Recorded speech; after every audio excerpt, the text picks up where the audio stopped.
Десеңиздер, мына семейныйлар сиздер деген туристический визага тапшырасыздар. Италияга, Испанияга, Чехияга, кайсы мамлекеттерге туристический виза Кыргызстандан жакшы берет. Дагы нелегал жөнүндө сүйлөсөң, Швециядан бир бала чыгып сүйлөп атат, кыргыз бала. Алла разы болсун. Аны дагы атын так билбейм, бирок койгон аракет кылам бияка дагычы.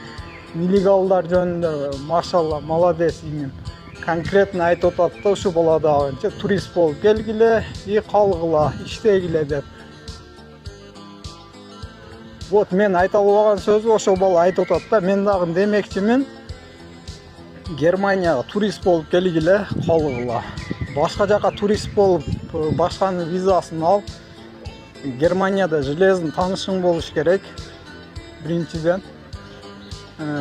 Бирок железный тааныш дегенде эмне ошол информация мага катталсаңар, жазсаңар мен жардамчы болом да. Билгеним дегенимди айтсам мен тилим сыңып калбайт.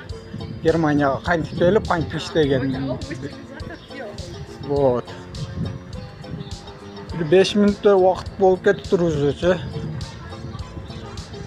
Класстан Десеңиздер, мына семейныйлар сиздер деген туристический визага тапшырасыздар. Италияга, Испанияга,